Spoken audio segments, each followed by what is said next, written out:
퍼스트 제일 먼저 부동산 정책 공부하셔야 돼요. 그건 맞는 언제부터 해야 되나요?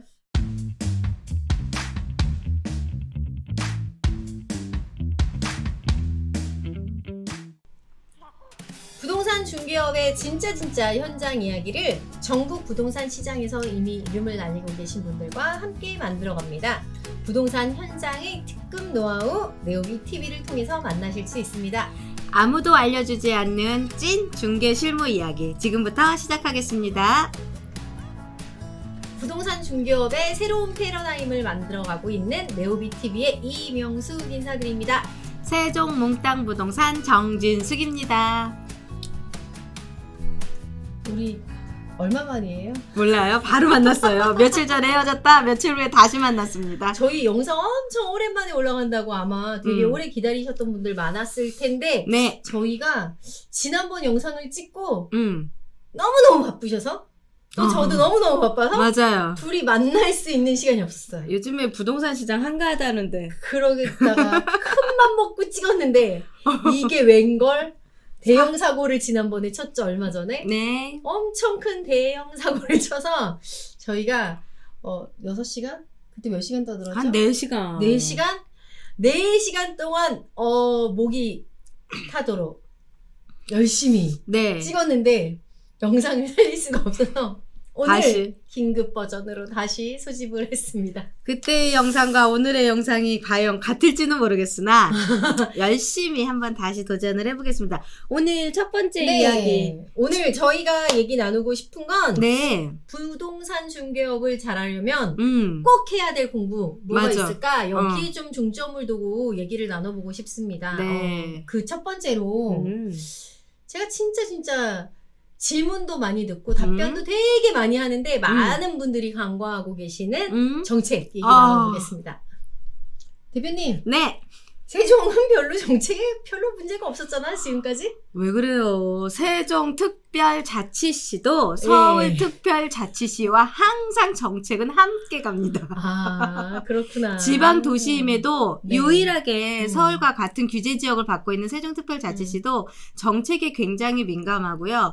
발표가 하나가 났다 하면 그걸로 인한 이슈가 좀 많아서 고객들의 질문이 굉장히 많아지고 있는 게 갈수록 높아지고 있다는 게 눈에 보입니다. 그죠. 근데 어저께도 공급 대책이 나왔는데 솔직히 저는 체감도가 낮더라고요. 맞아요. 왜냐하면 별로 그 공급과는 관련이 없이 시장에서 일을 하다 보니까 그러한 체감도가 조금 낮게 오는데 아마 그런 외곽 지역이나 아직 그 이제 계속 예정되어 있는 공공재 건축 이런 것들을 기다리던 시장은 엄청 커다란 이슈셨을 거예요. 그럴 것 같아요. 기존 시장에서 하시던 분들은 크게 그렇게 다가오지는 않는 그런 정책이었지만 어쨌거나 이번 정권은 너무너무 정책이 많이 나와서 공인중개사가 이렇게 일하기 힘든 시즌은 처음인 것 같다. 맞아요. 예전에 제가 중개업 경력이 좀 길잖아요.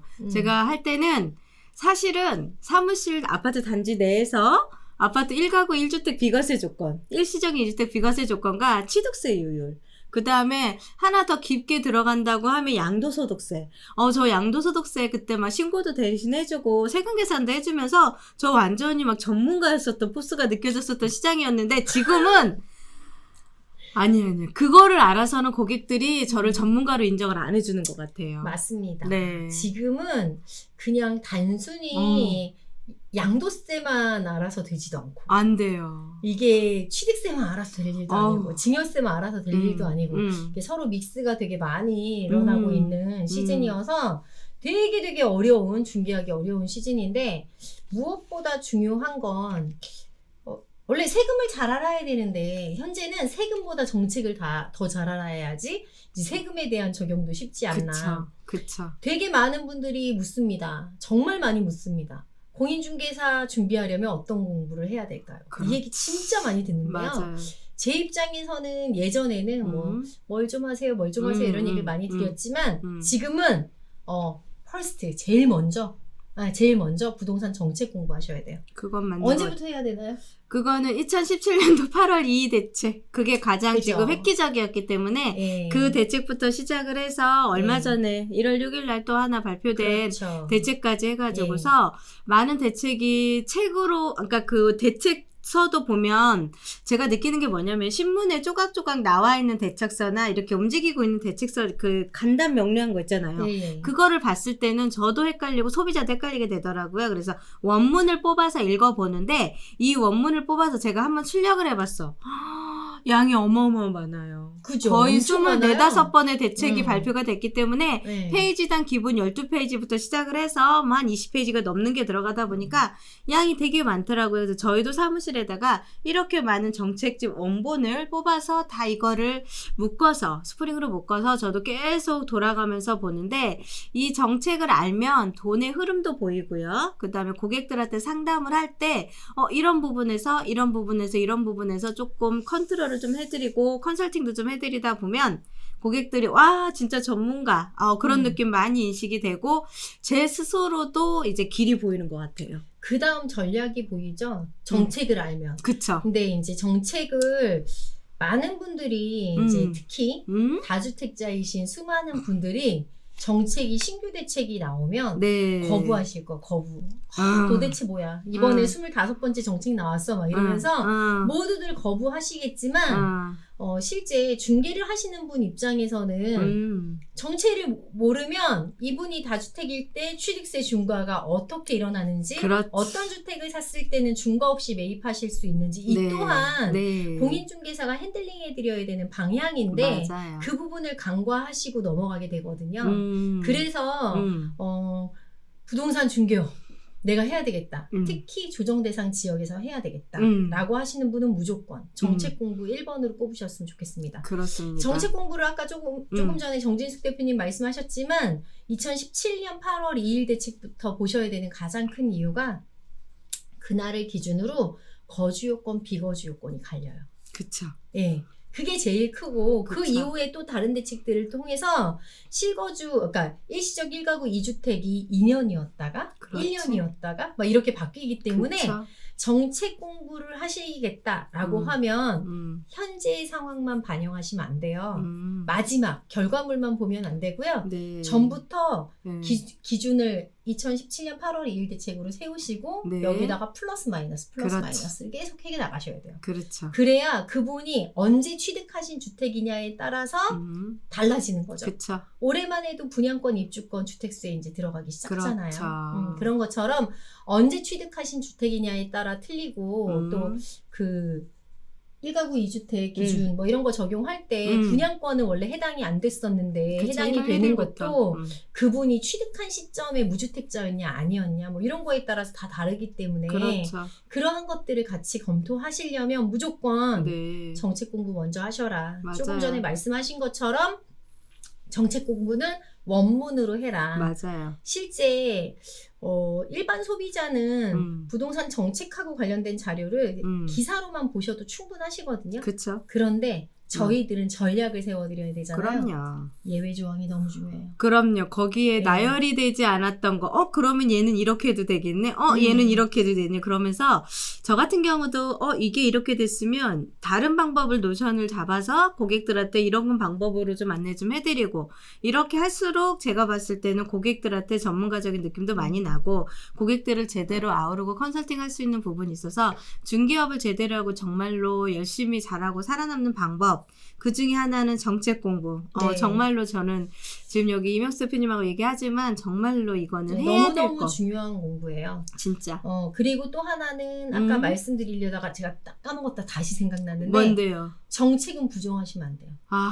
흐름을 네, 인정해야죠. 특히 다주택자들이 자꾸 제한 요인이 많이 생기니까 정책에 대해서 거부감만 표출을 하시고 어떠한 전략에 대한 부분을 다시 한 번 더 검토하실 걸 놓치는 케이스가 많거든요. 엄청 많죠. 그런데 네. 저는 네. 정책은 우선 받아들이고 내가 어떤 게 적용되고 어떤 게 적용이 안 되는지를 객관적으로 바라보시고 그 다음 전략을 세우셨으면 한다는 거. 맞아요. 지금만 해도 다주택자 종부세 엄청 무거울 건데 아무도 안 팔아요. 큰일 났어요. 아까도 조금 전에 어떤 분 상담했었는데 네. 내년에 종부세 거의 8천 내셔야 되는데 예, 별다른 소득이 크게 있지 않는 분이 예, 종부세를 8천 내야 되는 거 보통 일 아니거든요. 그럼요. 그리고 내후년에 뭐 1억 내야 되고 뭐 이런 것들이 과연 지금 이 영상을 보시는 분들이 내가 갖고 있는 주택 기준으로 나는 내년 후년 얼만큼의 재산세를 내야 되고 종부세를 내야 되는지 그것 또한 지금 바로 확인해 보셔야 될 것 같아요. 그렇죠. 그러면서 정책에서 나와 있던 그 부분에 대해서 좀 체크를 해보시고 사실은 이 흐름을 정확하게 파악을 하면 고객들한테 내가 물건을 매도를 하게 만들을지 아니면 매수를 하게 만들을지에 대한 그 내가 이제 임팩트 있게 얘기할 수 있는 솔루션이 제시가 된다고 하면 정말로 그 고객은 저한테 고마움을 느낄 거고 그거를 이제 서류로 제시를 해주면 제 생각에는 고객의 만족도는 굉장히 높아질 것 같아요. 말에 힘이 실리죠. 그렇죠. 아까도 제가 상담할 때 손님이 그러시더라고요. 이제 증여 진행하실 건데 기준시가로 적용하면 안 되냐. 그치. 그래서 제가 바로 보여드렸어요. 인근지에 이렇게 거래된 매매 사례가 있는데 그냥 하셨다가 후에 추가로 추징되는 세금에 대해서 얼마든지 낼 돈이 있다. 그러면 그냥 그렇게 하시라고. 그쵸. 그런데 그렇지 않다. 그거에 대한 대안이 준비되어 있지 않다 이러면 정책을 거스르시면 안 돼요. 국세청이 엄청 꼼꼼해졌어요. 맞아요. 추가적으로 지금 만약에 정책에 대해서 원문을 통해서 공부하기 너무 어렵다 이러신 분들은 이 책을 한번 보셨으면 좋겠어요. 이거 최상욱 애널리스트가 쓰신 대한민국 부동산 지난 10년, 앞으로 10년 이런 책이거든요. 네. 지나간 10년 동안 정책이 어떠한 흐름으로 바뀌었는지에 대한 그 부분과 앞으로에 대한 대안 이거거든요. 그런데 제일 좋은 건 그냥 단순히 정책으로 이해하는 게 아니고 이게 시장에 어떠한 파급 효과를 줄 거다. 어떠한 영향을 줘서 이러한 결과물이 나왔다. 이러한 해석이 같이 가미되어 있어서 너무 딱딱하게 정책 공부만 공부하셨던 분들 아니면 보기 싫으신 분들한테는 또 다른 가이드가 되지 않을까. 예. 적어도 원문까지 보기 싫으신 분은 이런 책이라도 한 권. 요즘에 저는 그냥 거의 다 책을 사서 소장하는 편인데 네. 중고 서점 가도 한번 보고 그냥 나오는 책들 되게 많잖아요. 그치, 많아요. 그러니까 그렇게 무겁지 않게 보실 수 있는 책이고 부동산 중개업을 본인이 계획하시고 실행하시고 하고 계시는 분이라면 네. 꼭 한번 보셨으면 좋겠습니다. 좋은 책 지금 저 이명수 대표님 얘기해 주셨습니다. 그래서 저도 계속 책을 읽으려고 노력을 하는데 이제 시간도 뭐 핑계이긴 하지만 조금 못 읽는 케이스가 많은데 오늘 진짜 정말 좋은 책들 되게 많이 여기 앞에다 놓고 와. 저희가 여기 앞에 놓은 책들은 이미 시기상으로 살짝 넘어간 책도 있어요. 그런 것 같아요. 예, 여기 앞에 있는 안수남 세무사님이나 이승현 세무사님 책만 해도 그렇죠. 조금 시점이 지나갔지만 그쵸. 법이 그게 바뀌었기 기준을 때문에. 세우고 거기에다가 그 이후에 변경된 것들을 보완하시면 추가만 엄청 좋은 그 정말 해법이 되죠. 솔루션이 될 거예요. 그럴 것 같습니다. 저 여기 지금 있는 책들 한번 보시면 책하고 저희가 지금 앞으로 진행해드리는 내용에서 관련 있는 책들 하나하나 소개해드리면서 넘어가도록 할게요. 그러면 진짜 부동산 완전 전문가가 다 되시겠는데? 아니 본인이 준비하고 창업해야죠. 제발 준비 없이 창업하시지 마세요. 맞아. 정말로. 그래서 오늘 정책 공부를 어떻게 해야 될지 또 아셨던 분들도 계시겠지만 그렇게 공부를 하면 되는구나 또 생각하시는 분들도 계셨을 것 같아요. 저 같은 경우도 정책이 발표가 된다 그러면 저희 네오비에서 이렇게 정책이 발표되면 단톡방에다가 이런 원문을 딱 해서 카페에다 올려놓으시고 그거를 또 막 URL을 넣어줘 기수 톡방에다가 저는 그걸 항상 다운을 받아서 그걸 가지고서 출력을 해놔서 그 시장 당장 못 보더라도 시간 날 때 보기도 하고 그 다음에 정책이 발표가 되잖아요. 그럼 그걸 원문을 다 출력을 해서 그 다음날 아침에 저희 사무실에 같은 직원들끼리 회의를 하거나 같이 공부를 해요. 그런데 원문이다 보니까 읽다가 이해도가 떨어지는 것들도 있어. 그러면 또 내 나름대로 해석을 하다 보면 또 문제시가 될까 싶어서 조금 여러 사람들과 같이 공유를 하면서 저는 정책 공부를 하는데 원문을 꼭 찾아서 읽어보시거나 저렇게 간단한 책들을 읽어보셔서 활용하시면 부동산에서의 전문가 포스는 그냥 저절로 따라오지 않을까. 그렇죠. 네. 그리고 한 가지 더 말씀드리면 정책 공부를 하셨어요. 그런데 실제 그 다음에 다시 개정되는 것들을 미처 놓치고 있는 케이스가 많거든요. 그렇죠. 그래서 저는 개인적으로 뭐 그때그때 나오는 정책을 요약해 놓으시는 것도 중요하지만 그거에 플러스 알파로 매년 초에 발표되는 세법 개정안 그쵸. 여기 안에 있는 부동산 관련 세율 이런 것들 조정되는 거 그 내용도 같이 짚으시면 새로 변모되는 거에 대한 대응 전략이 완벽해지실 거예요. 맞아요. 요즘에 네. 제가 사실은 얼마 전에 삼성화재의 그 지점장님한테 콜을 받았어요. 그러면서 여기 지점장님께서 말씀하시길 요즘은 삼성화재 같은 그런 컨설팅 회사에서도 뭐를 하냐면 일반 고객들, VIP 고객들을 모셔놓고 개정되는 법안을 연초에 발표를 해주면서 고객들한테 최고의 서비스를 하기 위해서 삼성화재에서도 2021년도 달라지는 부동산 세법, 제도 이런 거에 대해서 강의를 한번 해달라고 해주시더라고요. 그래서 제가 가서 한 1시간 반 정도 강의를 해드렸는데 많은 분들의 관심도가 굉장히 높았고요. 일반인들도 그리고 우리가 뭐 굳이 보험회사하고 뭐 전략적으로 뭐 경계의 대상은 아니지만 보험회사조차도 이렇게 해마다 바뀌는 정책들을 가지고 일반인들한테 이렇게 상의를 하고 일반인들한테 알림으로 인해서 서비스의 질을 높이잖아요. 저희들도 업태가 서비스업입니다. 이 서비스업의 업태를 높이기 위해서는 저희가 아는 것처럼 이렇게 정책 공부를 그들보다 더 열심히 공부를 해야 되는 게 맞는 것 같아요. 맞습니다. 네. 그렇게 조금씩 보태해 가시면 네. 어느 순간 정책하고 관련되는 게 네. 모양을 갖추게 될 거예요. 그렇죠. 예.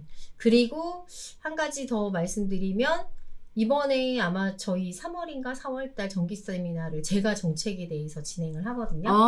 그러니까 제가 뭐 세무사의 관점 이렇진 않습니다. 그렇죠. 저는 전적으로 그 공인중개사의 관점에서 어떻게 그 정책을 접근해야 되고 그것들을 활용할 건지 뭐 이러한 관점으로 정책하고 관련되는 세미나를 진행해 드릴 거라서 기대됩니다. 네오비 회원들은 당연히 아실 거고 그 외의 분들도 혹시 관심 있으면 함께 참여해 보시면 좋으실 것 같아요. 기대되고 있습니다. 네. 그것 때문에 숙제가 많아요. 그러겠네. 공부 많이 하셔야 되겠네. 네. 오늘은 지금 진짜 중개업 잘하기 위해 꼭 해야 할 공부 첫 번째 정책 얘기에 대한 얘기 나누어 봤습니다. 네.